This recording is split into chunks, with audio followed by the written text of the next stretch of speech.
I would like to introduce Mr. Lewis to the stage, and I'd like you all to join me in giving him a warm Georgia Tech welcome. Kelsey, thank you for that introduction. And it's a pleasure to be not only back in Atlanta, but in Georgia Tech. And I was saying to Miriam, I was going to Georgia Tech and I was being driven from over the Emory campus, and all of a sudden the driver stopped, and I thought, where are we?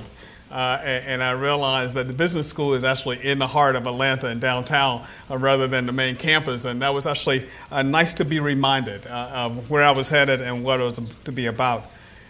It's an honor to be before you and to think of both what it means to speak about the title on the board, Diversifying Work and Working Diversity, and sort of wrestling with how we imagine ourselves in this next period in human evolution.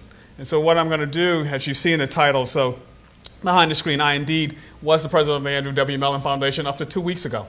And then I have stepped aside. I'm actually about to take off on yet a new venture and see if I can recreate myself one last time. And found a center at the University of Michigan I'm calling the Center for Social Solutions to work on 3 sets of problems for the next decade. And I'm happy to talk about those problems too, in addition to what I'm going to address today. Diversity and race is one of the first problems that the center will be working on. Water is a second problem. And the dignity of labor in an automated world is a third problem. Today's lecture will actually deal in part with points 1 and 3, diversity and the dignity of labor in an automated world, and I'm going to try to fuse those in the minutes that I've allowed for this talk. So a year ago, in an essay entitled Future Work, I wrote, "Progress is at times an elusive pursuit. We can measure improved productivity, greater efficiency, expanded opportunity, and equality, but is that progress? In the stories we have told over several generations, progress seems wedded to new tools that spare humans of the need for mundane duties.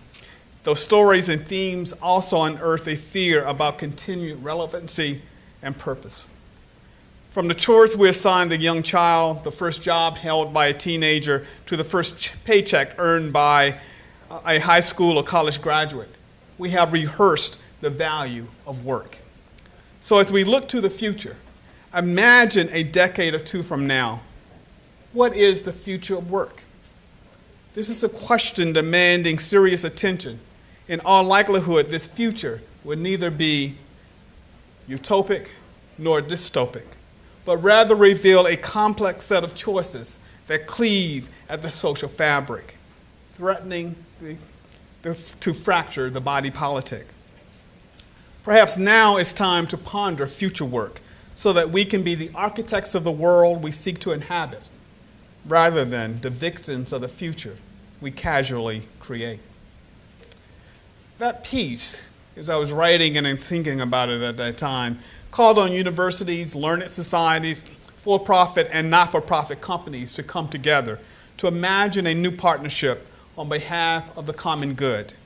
To do so, universities, I believe, will need to forthrightly interrogate the past, jettison what hasn't worked, and use their platforms to create a new narrative and associated plan about diversifying work and working diversity. As a historian, let's start with a history lesson. A decade ago, I had the great pleasure of meeting Lucille Clifton. She was visiting Emory as a distinguished poet. Her visits came soon after the death of my mother. Lucille, who had been born in DePaul, New York, near Buffalo, did a wonderful job of listening to me go on about the woman who had given me birth, raised my younger brother and me after a premature death of her husband, my father. Lucille, I would learn, revealed that she too had Virginia roots, as did I. Lucille Clifton died on February 13, 2010, almost 4 years to the day of the death of my own mother. Now you're probably asking, what does Lucille Clifton, a celebrated poet, have to do with the theme of today's address? In word and action, she revealed the powerful beauty of the human imagination and served as continued proof that genius could be found in many places and in many forms. She grew up in a Polish neighborhood around Buffalo. As a result, she learned several Polish words and became known locally as the little colored Polish girl. When Lucille was born in 1936, the country struggled through the travails of a severe economic depression we know now as the Great Depression. Segregation or Jim Crow prevailed, de jure in the South and de facto in other places. Very few of America's leading universities would admit her or many other black kids, so she went to Howard University in Washington, D.C. at the age of 16. In the early 1950s, Howard represented the pinnacle of black intellectual life. Most of the nation's leading African-American intellectuals either taught at the Washington, D.C. institution or had taught there or hoped to teach there. In the segregated world that was the 1950s America, historically black colleges and universities such as Howard counted immensely. A college degree represented options beyond work as a day laborer or domestic. It offered kids such as Lucille the chance to dream that one day they could become poets, writers, scientists, and inventors. And true to form, years later, she would become a college professor, an award-winning poet, and a sharp and incisive observer of American life and culture. If you don't believe it, just go on your YouTube and pull up Lucille reading her poem, Aunt Your Mama. It is one of the most powerful poems I've ever read in no more than 8 stanzas. I mean, so a way to capture 200 years of American history in 8 lines. And so I invite you to go and treat yourself to something that you may have missed.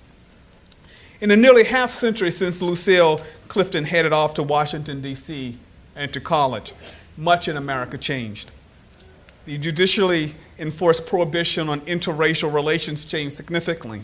More than 60 years ago, on May 17, 1954, the United States Supreme Court tackled one of the most vexing issues in society, the question of whether black and white kids should be allowed to attend the same schools.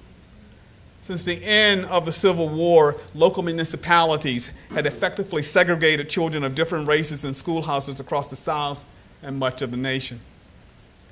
When the court ruled in an 1896 Plessy decision, which had to do with seating on railroads, that separate but equal was supported by the Constitution, the legal apparatus for extending segregation had been constructed for all to use. And legislators, city councils, school boards, and a variety of politicians lined up behind the doctrine of segregation. Then the Supreme Court ruled in 1954. Chief Justice Earl Warren, the former governor of California, known among other things for interning Japanese Americans during World War II, spoke for a unanimous body, and he would say, "These cases came to us from the states of Kansas, South Carolina, Virginia, and Delaware. They are premised on different facts and different local conditions, but a common legal question justifies their consideration together in this consolidated opinion. In each of the cases, minors of the Negro race, through their legal representatives, seek the aid of the courts in obtaining admission to the public schools. They have been denied admission to schools attended by white children under laws requiring or permitting segregation according to race." And the court would go on. "We conclude that in the field of public education, the doctrine of separate but equal has no place. Separate educational facilities are inherently unequal. Therefore, we hold that the plaintiffs and others similarly situated for whom the action has been brought are, by reason of the segregation complained of, deprived of the equal protection of the laws guaranteed by the 14th Amendment." The court would then go on to suggest that this is a complicated issue to resolve and that the states in question, and in fact all the states that may be actually affected, had a year to figure out what to do.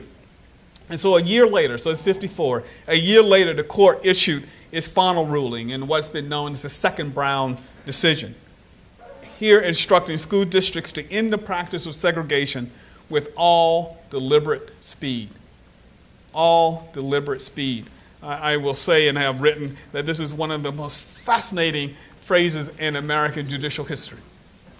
all deliberate speed. And I say that because I was born in 1955. I was a kid like thousands of others who was born in Virginia in 1955. And all deliberate speed came to mean something very particular for our generation. From the time I entered public schools in 1961 until 1970, I went to state-sanctioned, racially segregated schools. All my classmates were black, and until I was in the 8th grade, so too were the teachers, except for Mrs. Estrada, a Filipina deemed too colored to be let loose in a predominantly white school. In the fall of 1971, my sophomore year, I entered the world of desegregation. The school broke down this way: 45% African American, 55% white and other. It was Indian River High School in Chesapeake, Virginia. And it was here that I would gain a perspective on the Brown decision that most of my colleagues in the historical profession have failed to stress in the history books that we've written. Typically, this chapter is told as a case study in the search for equality. We've talked about the United States coming to terms with the implications of what Nobel laureate Gunnar Myrdal labeled the American dilemma. But sitting in the classroom in 1971-72, other themes began to take shape for me. Brown indeed was about equal opportunity, but it was also about building a diverse democracy. It's about building a diverse democracy. You see, sitting next to me in my classes were the nieces and nephews of the wizards of the Ku Klux Klan. We knew this. It was no mystery. We knew who they were, and they revealed themselves. My 10th grade geometry teacher regaled us with stories of the good old days on the plantation, notwithstanding the fact that about half of the kids in the class had a different interpretation of those days. Now, I tell this for a simple purpose. Education has been part of ground zero in the battle of whose vision of America would prevail from the very beginning, and what sense of democracy can and should take hold. For all of you who are students of American history, you know that the end of segregation was long, it was arduous, and at times violent. The men and women who clung to the old order that privileged them because of the accident of birth that labeled them white rather than non-white had no desire to relinquish the advantages that race offered. And as a result, I and my peers went to the segregated schools, as I noted, through 1970, 15 years, 1955 to 1970. And in some ways, I would argue that the period of all deliberate speed would be longer than the period of unchecked affirmative action. It's because, in fact, many of us figure that after 250 years of slavery, 100 years of segregation, that indeed people would actually have to attend to a certain part of American history. Now, universities always been there, right? Universities soon found themselves in response to student protests, societal pressures, and social understandings trying to respond and redress a national history of discrimination. And I call this period, 1970 to 1978, the period race before diversity, and where people took into account race before diversity. It was during these years that universities like Georgia Tech and others around the country began to think through how we need to both increase the numbers of students and diversify our student body, what steps we should take to modify the curriculum, what additions should be made to augment the ways in which we talk about what is knowledge and what should be learned. Then in 1978, a much divided Supreme Court ruled that race could be just one of several factors to weigh in admissions decisions at the nation's colleges and universities. Thus, 16 years of opposition, subterfuge, and delay came and went. The states of the South finally complied, and in less than 7 years, the courts took a giant step away from saying schools could remedy the past histories of discrimination by taking race into account as a singular variable or factor in the admissions decision. You probably know the story, and I won't go into great detail, but it was the University of California at Davis, and they had a plan to diversify their medical schools. And they, at that point, decided there were 100 seats, and they were going to set aside 10 of them for black applicants. And they actually believed that while the state had no history of discriminating, they were part of a broader society. And as part of that broader society, they needed to do something to redress the conditions. Okay.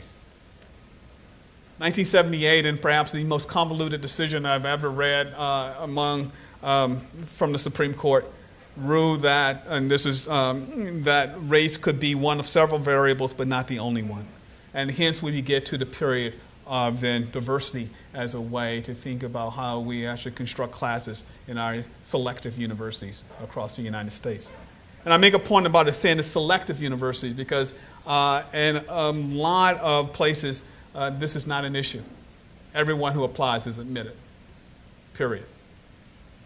And it's the selection factor that has led to the challenges that we see. But at this stage, we enter the era of what I refer to as diversity 1.0. Diversity 1.0. Because with each passing decade and each legal challenge, higher educational institutions employ different strategies and tactics. Diversity 1.0. Students represented one opportunity and faculty and staff diversity another. For one, students in the undergraduate level turn over at a rate of 25% per year, whereas faculty and staff turn over in the single digits, oftentimes less than 10% per year. And so universities began to think in different ways and different strategies. Because in a decade's time, with concerted effort and diligent attention, one could begin to shift the student numbers.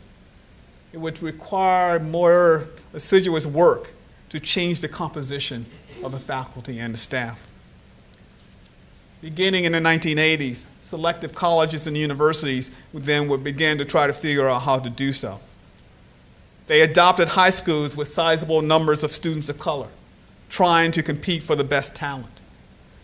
They created summer bridge programs to help ease the transition from high school to college. Some pioneered the use of undergraduate research opportunity programs, discovering along the way that students in such programs fared far better, as measured by first-year GPAs, than students who had not participated in a research opportunity in their freshman years. These schools went to holistic reviews of credentials, recognizing that test scores and GPAs work best as suggestions of how a student would fare during their academic time on campus. And counselors' recommendations and strength of curriculum and extracurricular activities, and now what we label as GRIT, G-R-I-T, all became part of the ways in which we would assess these students. Faculty diversification programs during this Diversity 1.0 was even more difficult and had even greater challenges. In addition to lower annual turnover, the decentralized nature of faculty hiring could unearth a real tension between an administration's pledge to change the composition of the faculty within a specified period and the results.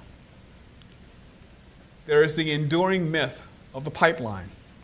That is, there are insufficient qualified candidates of color to compete for open positions. Or the one I love the most over the years as a dean and as a provost, we're in Region X. Folks from that community won't want to live here, and so we're not going to look for them. Or I asked my friend who is the best person in his lab, and it was never a person from this background in this group. Too often, localized disciplinary-based hiring and retention practices mitigated against successfully challenging assumptions and altering the numbers. In addition, for too long, excellence and diversity were presented as competing and mutually exclusive ambitions. That said, faculty had to be hired, credentialed, tenured, and promoted. And you saw this actually take form, and whole fields were created during this period from really the mid-1970s, late 70s, into the early 1990s. My favorite is one I know personally. My former late colleague, Barbara Christian, was the first African-American woman ever tenured at the University of California at Berkeley. Barbara started at Berkeley in 1972 as an assistant professor. She would be tenured in 1978. She founded the field of African-American feminist criticism. When she was coming up, people asked, is there such a field? Who is this Toni Morrison? Now, from the vantage point of 2018, it's sort of hard to imagine that people wouldn't have recognized the Nobel laureate to become Toni Morrison. But Toni Morrison, Alice Walker, all the subjects of Barbara's work were unknown. And so here's the case where the critic built a field. At the same time, the writers were actually helping to establish the critics. And there was this interesting symbiosis in the late 70s and early 80s where people were coming into the academy and establishing whole new ways of knowing and understanding the world. But perhaps most notably, Generation 1, or Diversity 1.0, focused on the numbers. The strategy assumed that increasing the numbers of students, faculty, and staff would necessarily lead to a change in institutional culture. Fewer schools took notice of the fact diversity's companion was inclusion, and that the interaction between diversity and inclusion approximated equity. For a school to be inclusive, it needed, in the language of the president of Augsburg College in Minneapolis, Paul Premenow, to pivot from the hospitality framework to one of justice. He notes, is hospitality enough? Is it just a fact of welcoming enough? Or is there a reason why the need to be welcome demands more of us? The first generation of students of color who staged strikes, boycotts, and challenged their schools voiced a similar concern. I know I was one of them back in the mid-70s. A focus on inclusivity means that I am not the only one who is supposed to change, we would say. My presence may lead to new questions being asked and new expectations being fostered. But we also have new questions and expectations for the institution that we're now a part of. And it's that kind of dynamic in relationship that had to be accounted. Along the way, there were new things to be discovered, new ways of talking about opportunity. But yet, a quarter of a century after Berkeley, the United States Supreme Court heard another set of cases that further altered the diversity equation in the United States, especially among higher educational institutions. Grutter and Gratz pitted the University of Michigan, my former employer and now my new employer again, against white applicants to the law school and undergraduate college who alleged they had been denied admission solely because of the over-reliance on race by the school. Now, what's fascinating about those cases, the challengers didn't question the admissibility of the non-white applicants. They ended up saying all these students actually qualified for admission. Their lawyers, however, did go on to question whether or not race should be one of the variables in the admissions process.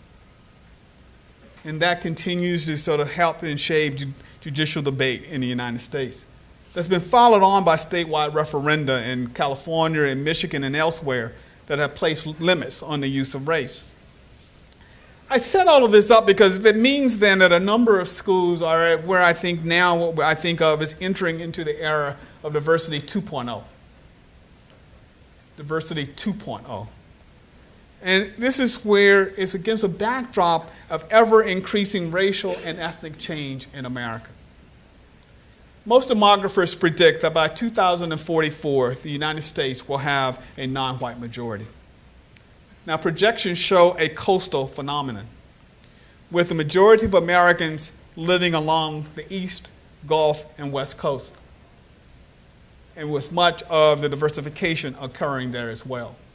And so if you imagine then this coastal world that looks a little different than the interior world of America.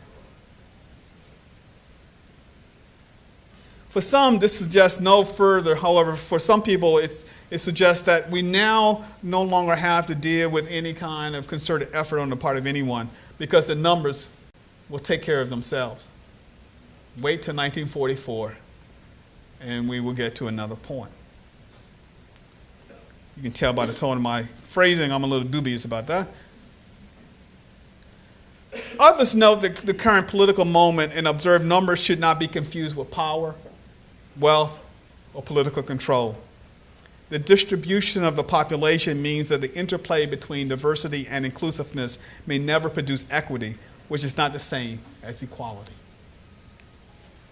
At the same time, on campuses, new questions have emerged. With greater ferocity, students of color and their allies, what it means to be included, Some students ask for guarantees that strike their parents' generation as curious. They want names off the buildings for sure, but they want spaces protected, subjects added, and behaviors checked. Moreover, they grew up in a world far more complex than the black-white paradigm. Concepts of intersectionality jump from the assigned article in a class to debates in the dorms to ways of defining oneself in relation to the other. In these settings, some students want certain speakers excluded and certain attitudes sanctioned. They want safe environments free from the hostilities and recriminations that make them feel small and their communities marginalized. Now, a lot could be said about this whole debate about free speech, but instead I want to return to the topic of diversifying work and the work of diversity. Remember Lucille Clifton, who grew up in and around that Polish community near Buffalo, New York? In many ways, her world was no less complicated than the one we inhabit today. Hers, too, was a diverse world.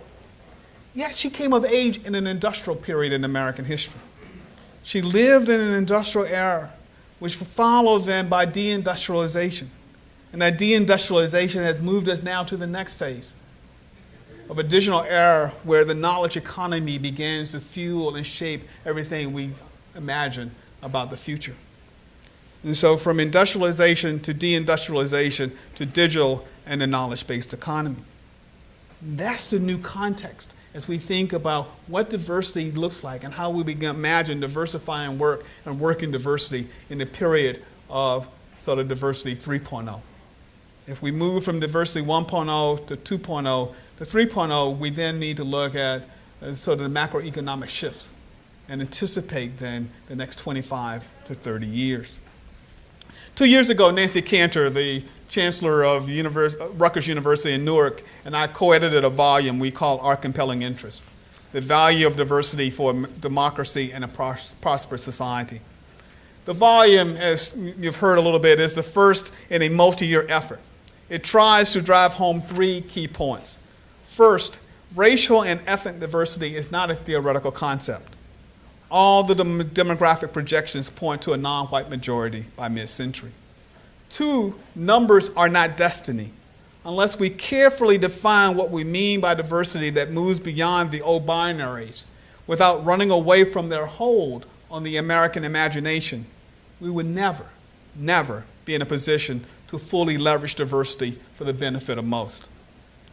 And a leveraged understanding of diversity means we explain that individuals may, as Daniel Allen offers, bond because they share similar backgrounds and perspectives and views on the world. But if that bonding is not also tied to bridging, the full effects of our social, racial, ethnic, religious, economic diversity will fail to be fully leveraged. And third, we can define diversity, we can leverage diversity, but we still have to value diversity for it to make a real difference. Here I'm reminded of a story that I learned from a friend of mine, a colleague who lived in Orange County in California. There was a civic meeting, and the civic meeting turned on the proposition of raising taxes, which led to a number of people in the room. And one attendee asked why he should pay for someone else's kid. Seems familiar. So another person turned to the questioner and said, let me ask you 3 questions. First, do you ever plan to retire? To which he said yes. He then was asked, who do you expect to buy your house? And before he could answer, the neighbor said, you realize that that kid that you're invested in now is the one who's going to be in the neighborhood when you get ready to sell your house. And so an investment in him is not just an investment in him, it's an investment in your retirement plan. And in that audience on that day, a little light bulb went off. That there is something called the common good. In that in this sort of future notion about who we are is not about us and them. It's about who we are as a community and how we define the boundaries of that community. In a recently published second volume in the OCI series, The Diversity Bonus, complex systems scholar and University of Michigan colleague and Professor Scott Page argues, in a knowledge-based economy, the more complicated the problem to be solved, the more there is to be gained by employing a diverse set of actors. Now, Scott is not forwarding a moral argument here. And in fact, to know Scott, he's a political scientist and a mathematician. Rather, he's advancing a pragmatic argument. Page, in particular, says it is important to really sort of think about when diversity matters. He argues that repetitive tasks may not generate a diversity bonus. There's no advantage for having diversity. If your job is to fell trees, get the biggest, strongest tree cutters and put them to work. If that's your job, get the biggest, strongest tree cutters and put them to work. But if your task is to solve complex problems, cognitively diverse teams outperform more homogeneous teams, no matter how smart the individuals. And this is based on a review of 1,000 different examples from several different sectors and segments. And so there's a way when he tested this out, and for those of you who go to the library and look at the book, because he's a mathematician, he also has the models on the back that he has tested. We made sure he didn't put them in the front part of the book, but I know at Georgia Tech that would be great. We appreciate it. You will read the models, and so you can look at them for their purity as well. But Page goes on to explain companies often access candidates on an array of talents. Let's call those talents A, B, C, D, and E, and F. A, B, C, D, E, and F, right? So you get this mental screen. There are 8 talents, and the HR person is coming in, and you saying, we want the best person. What the scholarship shows is that, too frankly, those selecting a team ranks those talents. And so it's not just A, B, C, D, E, and F in some kind of random order. And that we believe that A, B, C, and D has more intrinsic value. And it's oftentimes we never get to the people who have E and F. And in repeated studies, one after another, it finds that the A, B, C, and D teams don't actually do as well on complex problems as a team that consists of A, B, C, D, E, and F. The E and F add a bonus. It is that part of the diversity bonus that Scott sort of talks about here. But it also says something about the difference between the industrial economy, the post-industrial economy, and the digital economy in this age. So how do we begin to think about teams? And what he goes on to say is that cognitive diversity also maps onto identity diversity in many instances. It has a lot to do with the experiences that you bring, the background you have, the ways in which you have interpreted the world. And so it's not just that it's cognitive diversity, but it also means then something particular. You think of it. How many of you either read the book or seen the movie Hidden Figures? All right, almost everyone in the room. Can you separate the women's scientific and engineering acumen from their experience as black women educated in the Jim Crow South? But imagine and think of the characters there solving problems because they hadn't gone to the same school and done the same way, hadn't learned in the same manner. That's the diversity bonus. In the ways in which you begin to pull other people in who have skills but who question in different ways, who actually think and will look at it in a different way. That's the piece that we have to ask ourselves, how we begin to prepare for this next period in American history. And this is really, really important because I don't know how many of you have read a study that was released by Anthony Carnevale and his colleagues at Georgetown. But 2 years ago, Anthony released a study that said of the 11.6 million new jobs created since the Great Recession of 2008 and 2009, 8.4 million went to those with a bachelor's degree or higher. 3 million went to those with some college. And only 80,000 of the 11.6 million went to individuals with a high school degree or less.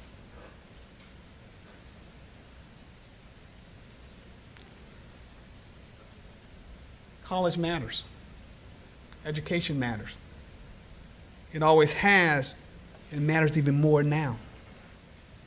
And we know now that automation will displace 1 million or 2 long-distance truck drivers in the next 5, 10, or 15 years. I've been in debates for the last 2 months where people will argue whether it's 5 or 15 years, and I'm like, that's not my debate. We know it's going to happen. So the question is, what are we going to do about it? We can already see artificial intelligence invading mid-skilled jobs in accounting and business processing. While the cost is currently high, we can imagine a day in a not-so-distant future when robots compete favorably with skilled bricklayers. There was a piece in the New York Times 2 weeks ago where the bricklayers were so happy that they had beaten this one robot. The robot cost $400,000. The price point will come down, but as one of the guys said, this robot never takes a break, never takes a day off, and will work 24/7. There was a business case being made in those few sentences. And we were talking about the price of entry. There are companies where printers have their robot helpers, where machinists have their robot helpers. What was science fiction a short decade ago will only accelerate and become reality in the next decade. Perhaps the most complex question of all times will emerge is this: what role are universities to play as engines of innovation and as guardians of the common good? And this has come to an end. What role are universities to play as engines of innovation and as guardians of the common good? Philosophers and sociologists must ask, can a free society endure if it rigidly splits between an educated and prosperous elite and an undereducated and dependent non-elite? Economists might posit that new jobs will replace old jobs and that humans will readily adapt. Historians may wager that today's champions of a universal basic income, uninformed about the past, may be shocked the first time an adversary compares the UBI to yesterday's dole. Computer scientists may marvel at the next generation of AI and the code's ability to learn, relearn, and innovate. Ethicists may in turn worry about the embedded prejudices and try to figure out why what seems like innocuous codes yet generate computer programs that see danger in some faces and not in others. Failing to address society's grand challenges, universities may ask anew, why so many are hostile to us and what we stand for? After all, do we truly understand why people work, what they do without work? Is there a universal desire for work? And what is the sense of well-being that goes with the ability to answer a very simple question? What do you do? Diversity 1.1 came as an industrial age yielded to a post-industrial world. Diversity 2.0 took hold in a digital age undergirded by a knowledge economy. Diversity 3.0 must anticipate an automated world in which the digital, biological, and mechanical become fused and the meaning of work is further transformed. In such an age, what will diversity mean? What will it mean to diversify work? And what is the work of diversity? Lucille Clifton would undoubtedly end with a poem. As you can tell, I end with questions. My lecture hopefully offers some context for answering those questions. Like any good visitor, I leave it up to you to craft answers that make sense for those in this community at Georgia Tech. Just know you have a significant role to play. Thank you.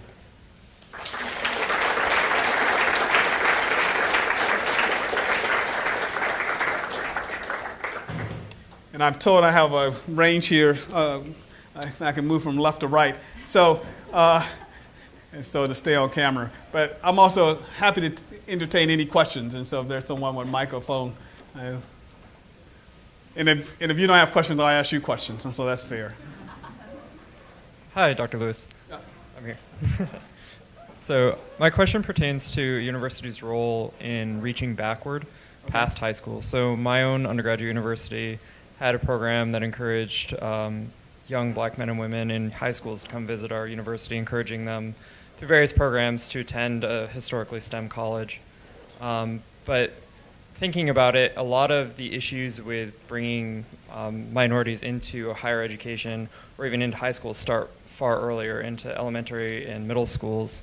And a lot of that has to do with socioeconomic segregation and the way in which we fund schools in the United States. Yes. So how do universities and those who attend universities tackle that issue at the level of the university? I mean, really all we can do is participate in our local governments, but beyond that, I'm not quite sure what the solution is.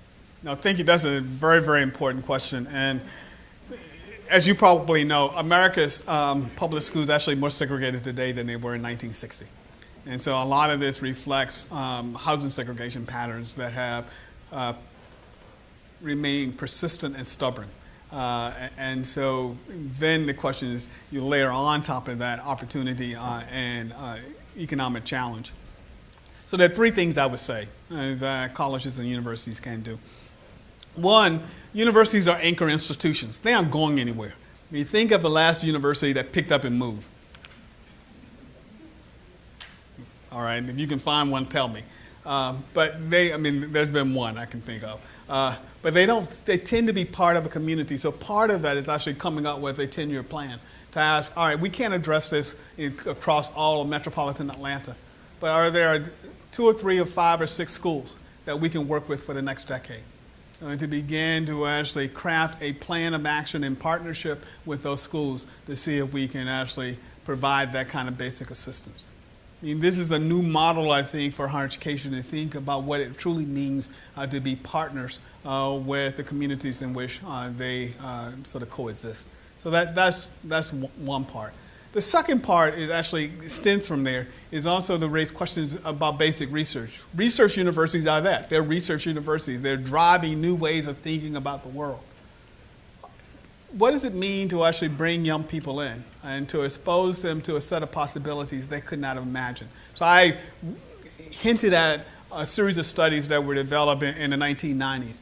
I was at the University of Michigan and we ran this experiment. We discovered that bringing in students who had not all of the educational advantages of some of their classmates, but if we introduced them to research opportunity programs in their first semester, they actually outperformed everyone else in their class. It was something about being introduced to research that allowed them to get anchored in the community in a way. And it was so successful, we ran this experiment several times, that we had to open it up to all the freshmen and not for just some subset of the freshmen. But there are those kinds of ways in which the universities themselves are laboratories.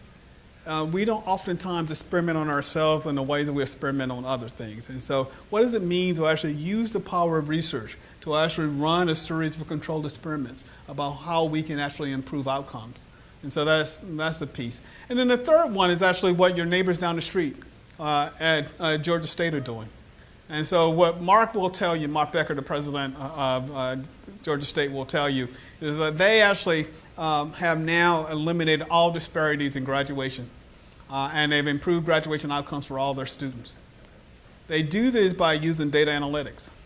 And so they actually look at 800 variables per night on all of their students. And they have an algorithm that allows them to begin to say when students are in trouble. They then have a counselor call that student in the morning and begin to work. And it's been amazing, and in fact it's been written up, and I and others have been studying this because we're trying to figure out, is this a model that is replicable? Can we actually begin to use the power of data and big data to begin to actually drive a whole new set of possibilities and outcomes? And are we willing to make that investment? It requires an institution then to not only have the algorithms and the data, but also then to align that with human resources to make sure you are actually engaging with the students. And policy changes. I mean, in some cases they were losing students because they realized that student was $50 to $100 short for graduation. And there was no means because they had already capped out on the financial aid. And so it requires other kinds of ways that we change our practices as well. But I have faith in universities. I think we are learning institutions, and we continue and should continue to learn from one another and from ourselves. So anyway, those are three, and if you have me here all day, I'll give you 10 others. Other questions? Yes? What is the Mellon Foundation? What is the Mellon Foundation? The Andrew W. Mellon Foundation was founded in 1969 as a private foundation with about $6.8 billion in assets. And we were founded in 1969 with $300 million. Another $300 million came in 1971 when one of the two benefactors died. And so by 1972, we had $600 million. We've actually given away $6.3 billion in that period and have a corpus of about $6.7 billion. And so for those of you here in business school, it tells you something about investing and compounding over a 50-year period. What we support is the arts, the humanities, and higher education. And so we do this in the United States, South Africa, Uganda, Ghana, Egypt, and Lebanon. And so our goal is to help create the next generation of faculty in one part, but it's also to support the arts and humanities. And so we support the High Museum here in Atlanta, the Woodrow Arts Center, and a range of other entities, as well as institutions like Georgia Tech, Georgia State, and Emory University. And so it's a private philanthropy. It is, and it's one of the country's largest. We pale in comparison to the Gates Foundation, but we still, we think we punch above our weight class. Other kinds of questions? Yes?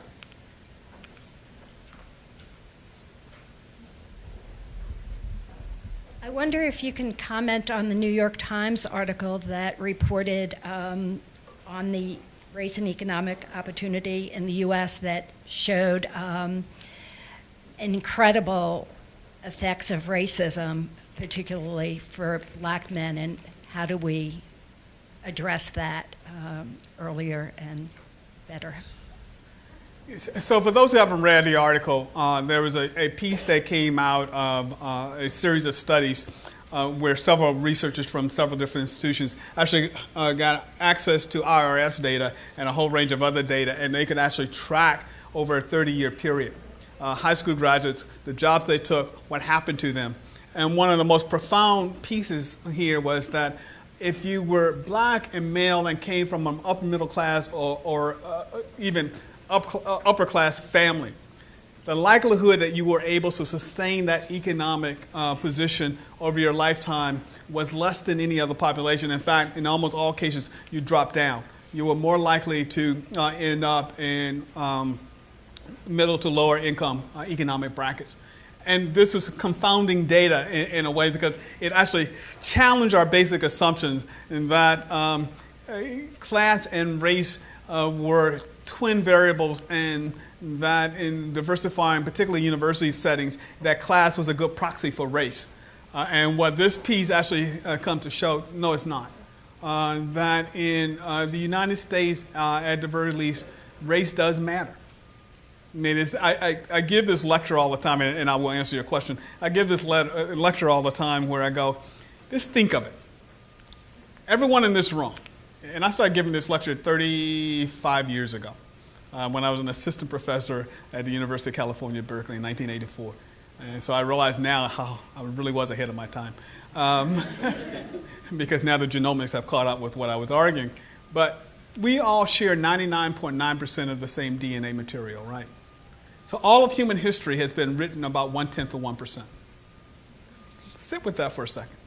All of human history has been written about 1/10 of 1%.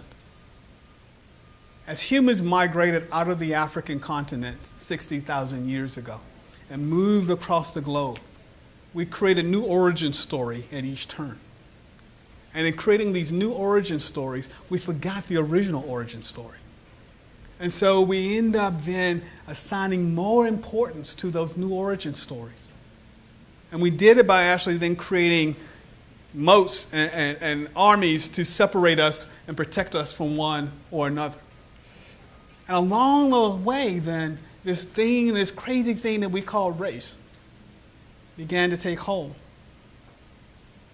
And in the last 500 years to 1,000 years, it really has taken hold. And so the answer to your question is, I think part of it is that we have to actually be prepared to analyze. Why is it that reality? So I'm about to head to Sacramento for a meeting with one of my professional associations, and I know waiting for me will be people on the streets protesting. Because in Sacramento, a young boy was killed in his grandmother's backyard because he ran from a police officer.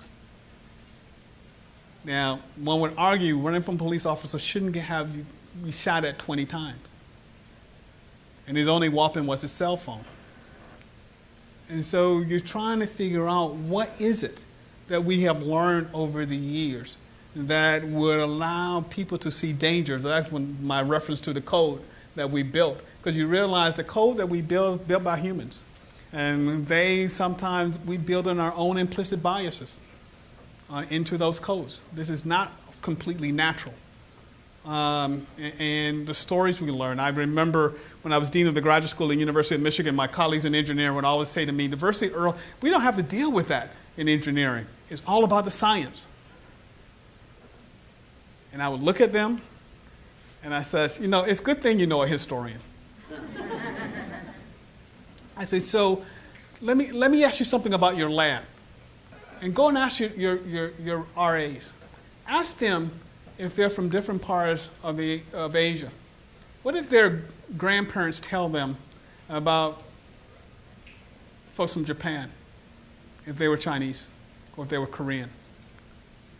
Who actually ends up in partnerships and who gets excluded from certain lab settings because there are histories of relationships that actually are carried forward into real spaces that may be invisible to you? And all of a sudden, I remember one of my colleagues coming back to me and goes, I had no idea. And I said, if you go to Seoul, and I still remember going into a museum, and as a historian loving museums and going and reading the stories, but I went in 3 different museums, and they all started with the story of Japanese aggression. And I go, it's hard to miss the theme here. And so those stories, too, are part of the ways in which we experience our daily lives. We may fight against it. We may try to unlearn it.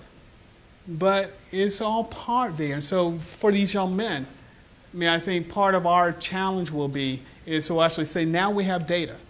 Then what are the steps that are necessary to ensure that there are opportunities here and that there is intergenerational wealth transfer, and who gets to serve on what boards, and how do you get selected to be on a board, and who's actually making that determination.